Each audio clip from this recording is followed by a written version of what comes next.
The object of Bible prophecy is to make us have more confidence in God and His Word. It is not for us to focus on institutions. God highlights these systems so that we are aware of what's going on, so that we are without excuse. Since I was a teen, I've been studying the papacy, and I believe what God said, but I was like, how on earth is the whole world going to wander after the beast? Now I'm seeing everything take place. And the system which the Bible calls Jezebel, the little horn, the Antichrist, the man of sin, and the whore of Babylon, is now gathering speed and momentum, and the whole world is gradually, slowly gearing towards worshipping that papal beast. He is, I think, the strongest moral voice in the world today. And I think he is a figure who's changing the international debate more powerfully, I think, than I've seen any individual do in many, many years. Any religious leader? Well, any religious leader, any leader beyond that. So what impact on climate change? I think what he's saying right now, why he convened mayors and other leaders from around the world, is we have to race towards the Paris summit in December. If you look at the encyclical that the Pope published, it is urgent. It is filled with a sense that we must act literally now if we're going to reverse the situation our planet is facing. This mayor, among many other political figures around the world, has taken a directive from the Pope. But unfortunately, they do not see the wider picture. 25 years ago, that is a quarter of a century, 1 year after the fall of the Berlin Wall, a Catholic priest, the late Malachi Martin, published a book in the year 1990 which basically laid out the papacy's plan for world domination. It was titled The Keys of This Blood. Pope John Paul II versus Russia and the West for control of the New World Order, where it not only asks some key questions, but it also makes some very strong statements. Who will establish the first one world system of government that has ever existed in the Society of Nations? Who will hold and wield the dual power of authority and control over each one of us as individuals and over all of us together as a community? The competition is all out because now that it has started, there is no way it can be reversed or called off. No one can be exempted from its effects. No sector of our lives will remain untouched. As to the time factor involved, those of us who are under 70 will see at least the basic structures of the new world government installed.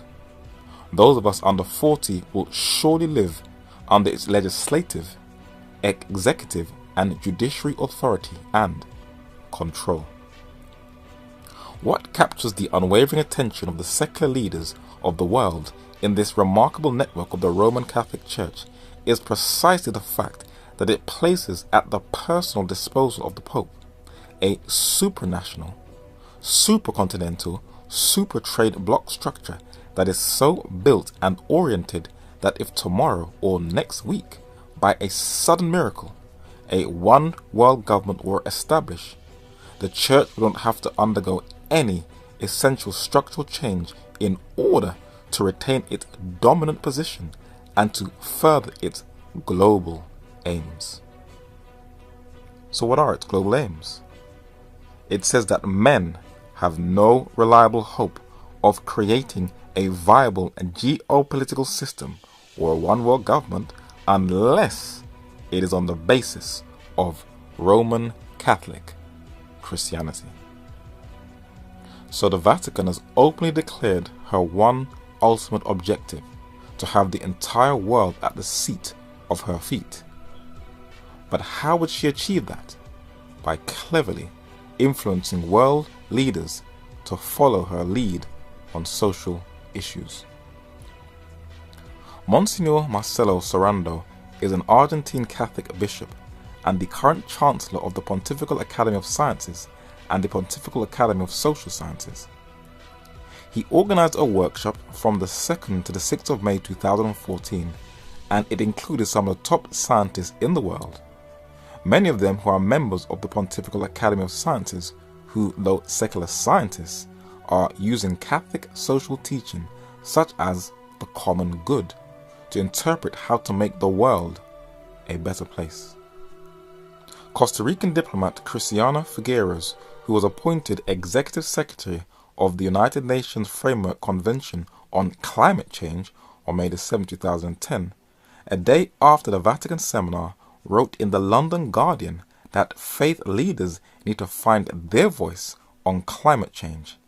She said it is time for faith groups and religious institutions to find their voice and set their moral compass on one of the great humanitarian issues of our time.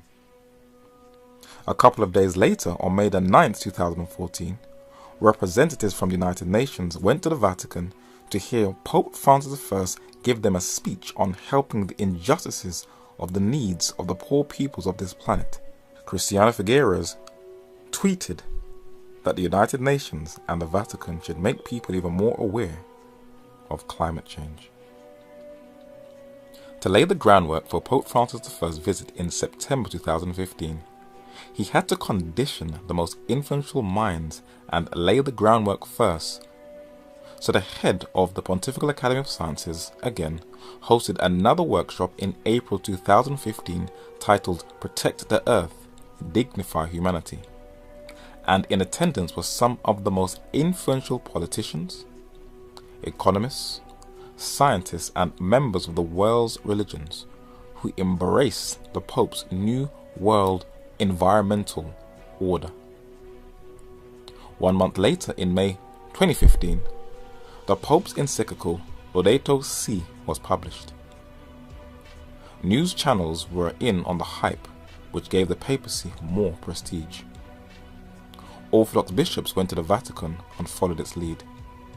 It was embraced by the faculty of Yale University in the United States. But what does it actually teach? It was the most successful way of introducing Catholic social teaching to the masses. Listen to the language very carefully. Section 1 says, Laudato Si, mi Señor, praise be to you, my Lord. In the words of this beautiful canticle, Saint Francis of Assisi reminds us that our common home is like a sister with whom we share our life, and beautiful, and the words highlighted in red, Mother, who opens her arms to embrace us. Praise be to you, my Lord, through our sister, Mother Earth, who sustains and governs us, and who produces various fruit with colored flowers and herbs. Why is Mother used? This is a slick way of coercing Gaia-worshipping environmentalists into drinking the ideological wine of papal Babylon. For further on in the letter, we see who Mother is in section 241. Mary, the mother who cared for Jesus, now cares with natural affection and pain for this wounded world. Carried up into heaven, which is unscriptural, she is the mother and queen of all creation. When you read the Catechism of the Catholic Church from the Vatican website, it reads in section 169 that salvation comes from God alone. But because we receive the life of the faith through the Church, she is our mother. We believe the Church is the mother of our new birth and not in the Church as if she were the author of salvation. Because she is our mother, she is also our teacher in the faith. Goodbye, Holy Spirit. In section 181 it reads, the Church is the mother of all believers. No one can have God as Father who does not have the Church as Mother. Didn't Jesus in John chapter 14 and verse 6 say, I am the way, the truth, and the life, and no man cometh unto the Father but by me? Obviously Rome does not think so, but Catholic social teaching is having a stronger influence than you think. Naomi Klein is a famous social activist and a strong critic of social injustices. She was invited to the Vatican in June 2015 to discuss climate change. And once the Vatican can get the most influential figures to embrace her, she'll be unstoppable. The following month, in July 2015, 60 mayors were invited from all over the world to discuss climate change at the Vatican.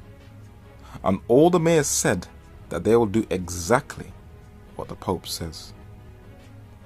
Jerry Brown, the 39th governor of California, embraced it. Mayor de Blasio, already shown, the governor of New York, embraced it. And even a couple of months earlier, Senate leader Kevin De Leon in the United States embraced Pope Francis I's views on climate change. A couple of weeks later, in the beginning of August 2015, President Obama imposed stringent emissions cuts on the power sector in line with the Pope's encyclical on climate change. And the August edition of National Geographic magazine has the Pope on its front cover.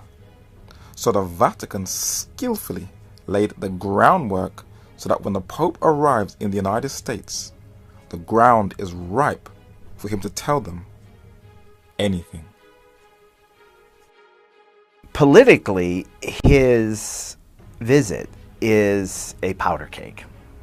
And I think that moving into this trip, a lot of people have expectations that he's going to reinforce this or that particular ideological position. Actually, I think that they should all be very nervous because he offers a worldview that really doesn't fit into American political categories. And this is going to be quite confounding, I think, for a lot of mainstream American politicians. But how will those be viewed who oppose his visit? The London Guardian noted the history of anti-Catholicism in America, not really giving a reason why. And at the end of the article it reads that if some religious fanatics greet Francis with posters calling him the Antichrist and Babylon's whore, they will be on the fringe of the fringe, or you could say domestic terrorists. Because secular minds cannot decipher spiritual eternal concepts in the Holy Scriptures, they attack what they do not understand. When identifying the last power on earth, the book of Revelation says, "And upon her forehead was a name written, Mystery, Babylon the Great, the mother of harlots and abominations of the earth." Revelation chapter 17 and verse 5. In ancient Babylon, the king wore the mitre with the tassels going down to his back and had a golden cup in their hand. And in papal Babylon, the popes have also been attired with the same mitre, also with a golden cup in their hand. In ancient Babylon, the crescent moon inside the sun represented the celestial worship of the heavenly bodies, where they worshipped the creature more than the creator, and that system of pagan idolatry has been transferred to papal Babylon, where the monstrance used in Mass has the crescent moon that will hold the wafer representing not Jesus Christ, but the sun god. Calling papal Rome Babylon is not new at all. William Tyndale, the 16th century English reformer, who translated most of the Bible from Hebrew and Greek into English, identified the papacy as Mystery Babylon.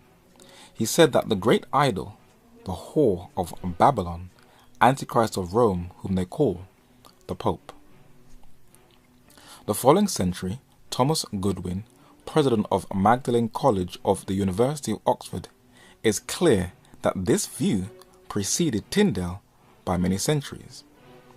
He said that in the same chapter, that is 17, you find this Romanum Ecclesiam es Meretricum Babylonicum, that the Church of Rome was the whore of Babylon, which thing the professors in those next ages did inculcate and insist on, and made the eminent article of their profession and confession. By this was especially done by Wycliffe and his followers, beginning about the year 1371 in England, and after him by John Huss and Jerome of Prague and their followers, anno 1400. In the following century, Thomas Newton, who was the Bishop of Bristol, carried the torch and verified this clear biblical Protestant position.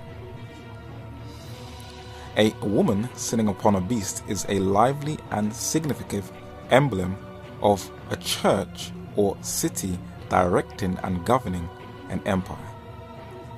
The woman is arrayed or clothed too, verse 4, in purple and scarlet color, this being the color of the popes and cardinals. In the following century, Dr. Henry Grattan Guinness, missionary, preacher, author, and prophetic scholar, continues in this historicist school of prophetic interpretation. He said that the view that Babylon meant the Church of Rome was held long before the Reformation, and may be said to some extent to have produced it. The Babylonian harlot is represented as enthroned upon many waters, which are nations and peoples. She is not only a church, but a church ruling nations. That is, she claims a temporal as well as a spiritual sway. She governs the beast and his 10 horns, and so unites a civil and a religious supremacy. Now, this is one of the most striking characteristics of the Church of Rome, and of that church only. Now, who revealed this light to these intellectual English prophetic scholars? I, Jesus, have sent mine angel to testify unto these things in the churches. I am the root and the offspring of David, and the bright and morning star. So the object of prophecy is not only to guide God's people through time and throughout the ages and identify the obstacles they would face, but more so than ever that the character, and I have to stress it, the character of Jesus Christ is developed in their lives, and that there is more confidence in Jesus and his word for those professed who doubt. We have also a more sure word of prophecy, whereunto ye do well that ye take heed to it, for it is a light that shineth in a dark place until the day dawn, and when it is embraced and acted upon and studied, the day star, who is Jesus Christ, the bright and morning star, will arise or manifest in your hearts or in your everyday life.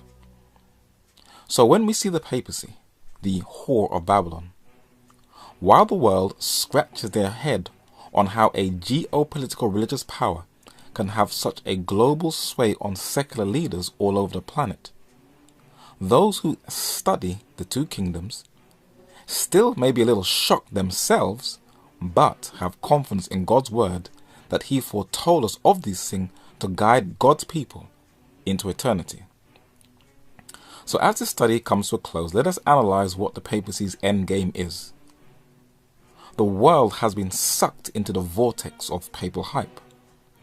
Pope Francis I is seen as this global megastar, but so was the late Pope John Paul II. He was also viewed as a global celebrity.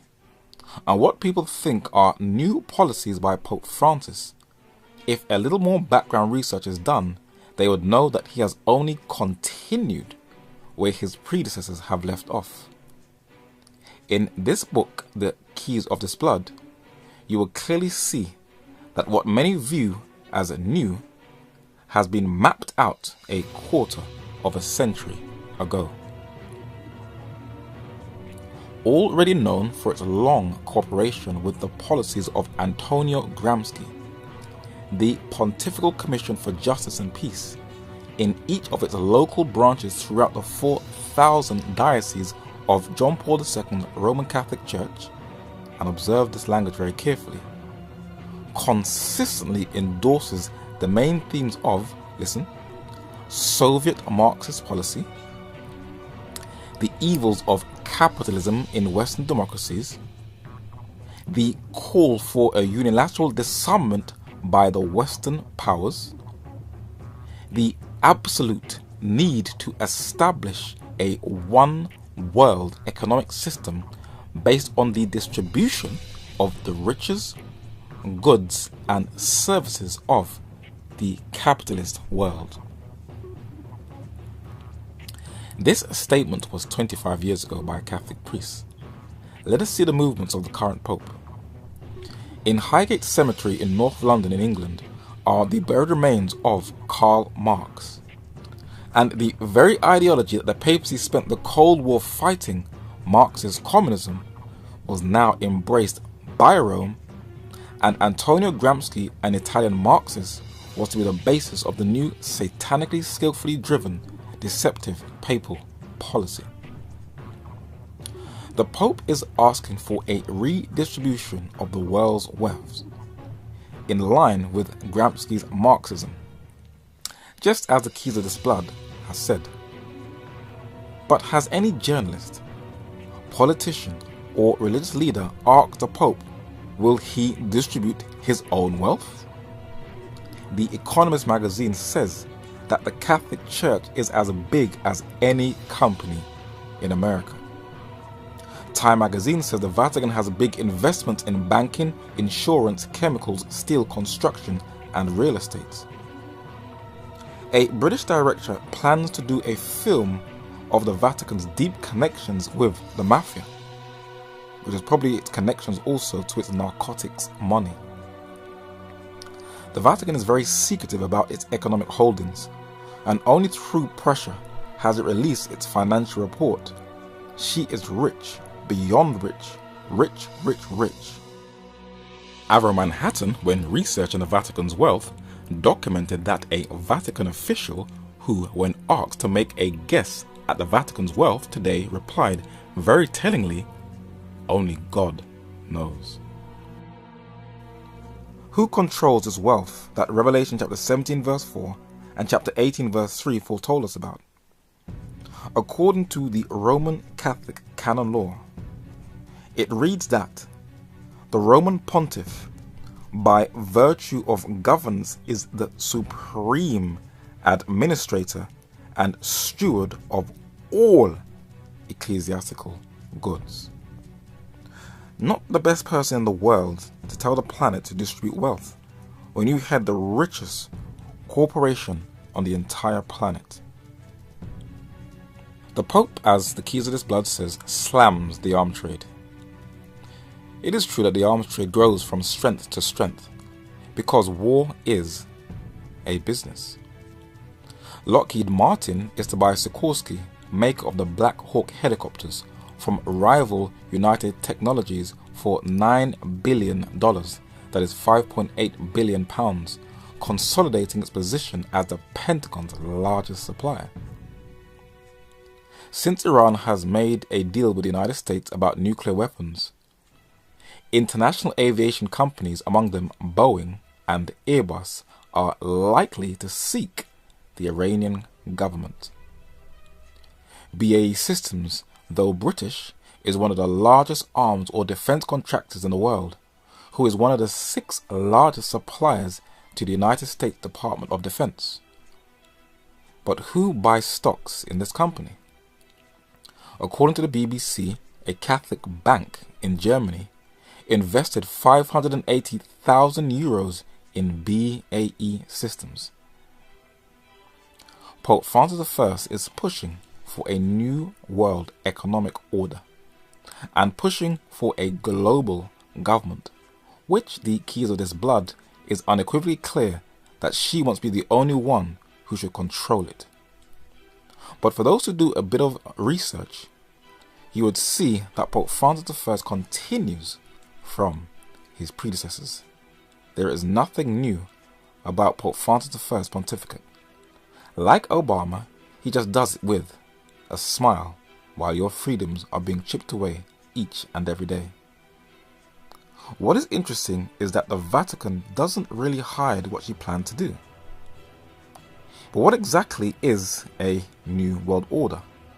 And what does it entail? If someone was to ask you, what would be your response?